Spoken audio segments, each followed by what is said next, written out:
अमृता जी नमस्कार। नमस्कार मोदी जी। आपका बहुत आभारी हूँ। आप मुझे चांस दिए हैं लोगों की सेवा करने के लिए। हम 100% कोशिश करेंगे। आपका चुनाव अभियान कैसा चल रहा है? अभी तो हम निकले हैं तो एक बीजेपी को उनका पिता का देहांत हो गया। हम इधर ही आए हुए हैं तो अभी वापस जाके हम प्रचार में ही निकलेंगे। अमृता जी, आप महाराजा कृष्णराय चंद जी की विरासत को आगे ले जा रही है। एक बात आपको हम शेयर करना चाहेंगे। हम क्या कह सकते हैं? जी जी जरूर, मुझे अच्छा लगेगा। ये जो महाराजा कृष्णचंद्र का हम फैमिली है तो उसका भी ये लोग विरोध कर रहे हैं। क्या बोल रहे हैं कि वो ब्रिटिश के साथ साथ दिया था, फिर वो मैंने हम लोगों को गद्दार समझते हैं। क्यों किया वो नहीं बोल रहा है। इतना जमीन दान किया, इतना सब लोगों के लिए किया, भलाई के लिए किया, वो सब नहीं बोल रहे हैं। लेकिन क्या बोल रहे हैं तो हम बोला कि क्यों किया ऐसा महाराजा कृष्णचंद्र। अगर नहीं करते तो हमारा सनातन धर्म तो पूरा खत्म हो जाता है कि नहीं। तो वो बात है क्योंकि तब का वो जो नवाब थे सिराजुद्दौला, तो वो तो बहुत अत्याचारी भ्रष्टाचारी थे। तो उसीलिए उन्होंने तो अकेला नहीं किया, बहुत सारे राजाओं के मिलन हुआ, उसके बाद सभी ने किया। जगत सेठ भी थे और राजाओं थे। तो उसी सभी के मेहनत से ये काम सफल हुआ। तो अगर नहीं होता आज हम हिंदू नहीं रह पाते। हमारा भाषा दूसरा होता, हमारा वेशभूषा एकदम अलग होता और सभी अलग हो जाते। हम तो दूसरों के अधीन रहते ना, यही बात है।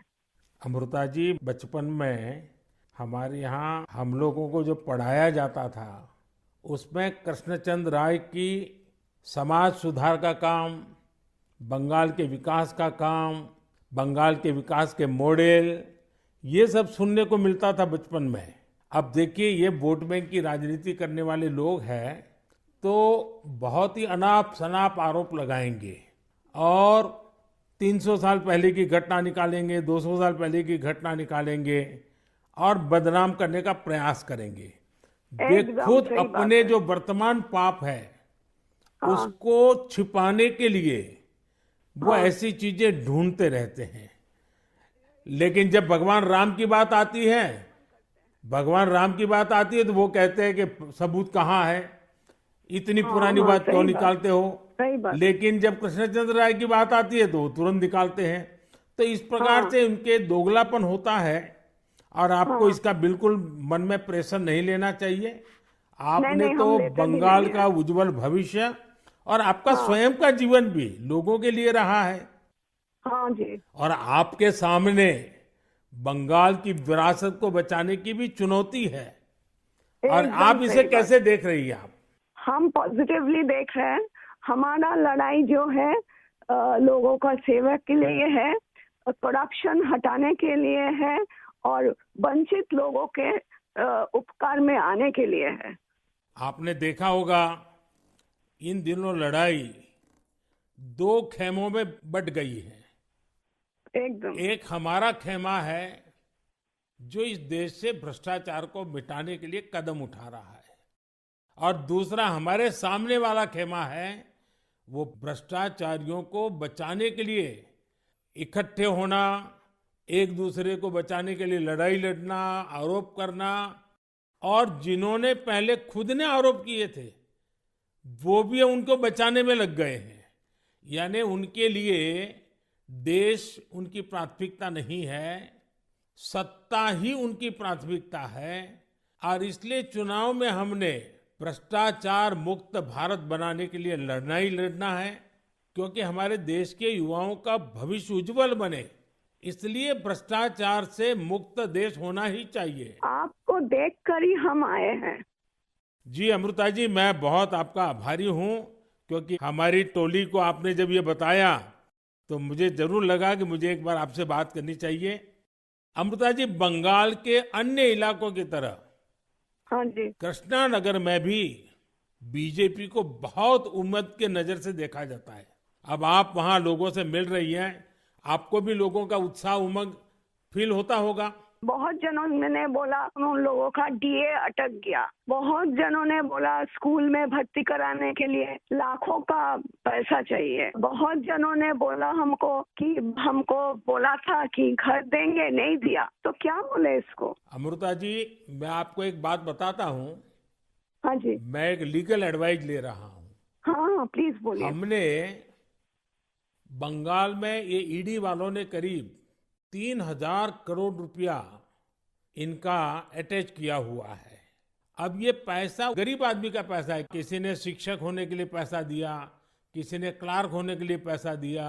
वो सभी लोग जानते हैं। वो एकदम फेडअप हो गया, एकदम हाल छोड़ दिया। हम जो देख रहे हैं टीएमसी के ऊपर बहुत लोग नाराज है क्योंकि ये सब बहुत अत्याचार हो रहा है। तो मैं जो लीगल एडवाइस ले रहा हूँ, तो मेरी इच्छा ये है, अगर मुझे लीगल एडवाइस मिलेगी तो नई सरकार बनते ही जो भी कानूनी प्रावधान करना पड़ेगा, कुछ नियम बनाने पड़ेंगे, तो मैं ये जो 3,000 करोड़ रुपया है, जो जो गरीब लोगों का पैसा है और जिसने इस प्रकार का पैसा रिश्वत में दिया है, उन सबको मैं वापस पैसा करना चाहता हूं।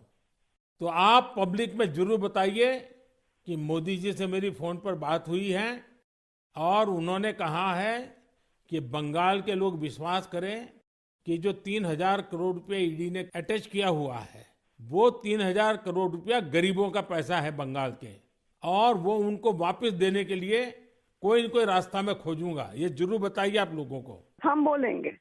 अमृता जी, पूरे बंगाल में बड़ी संख्या में लोग बीजेपी के साथ आ रहे हैं। जब आप क्षेत्र के लोगों से बात करती है, वो क्या बात करते हैं? अपनी अपेक्षाएं आपको बताते हैं क्या? हाँ, बताते तो हैं। आपके कामों पे हमारा भरोसा है, ये सब बताते हैं। और हम पूछते हैं कि महुआ मैत्रो का क्या होगा, बोलो उसको तो जेल ही जाना है। अच्छा, लोग बोलते हैं। हाँ जी। अच्छा, ये मोदी की गारंटी को लेकर आपके लोकसभा के क्षेत्र में लोगों तक बात पहुंची है?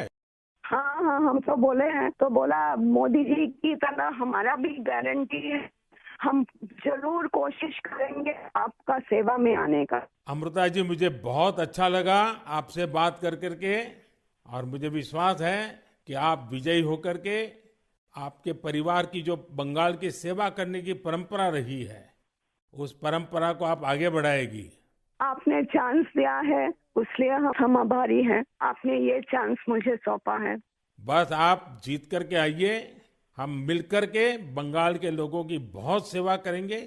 और आप भी जीतने के बाद पहले 100 दिन में कृष्णनगर में क्या करना है, उसका पूरा काम निकाल के रखिए। मैं पूरी तरह आपके साथ खड़ा रहूंगा, और उसमें से जो भी काम भारत सरकार को करने होंगे, वो तुरंत कराने का हम प्रयास करेंगे। आपका आशीर्वाद मुझे चाहिए बस। बस जनता का आशीर्वाद हम सबको चाहिए। जनता का आशीर्वाद ही हमारी सबसे बड़ी ताकत है।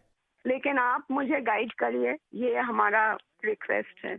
नहीं, बिल्कुल हम संपर्क में रहेंगे, और मेरी आपको बहुत शुभकामनाएं हैं। बहुत बहुत धन्यवाद जी।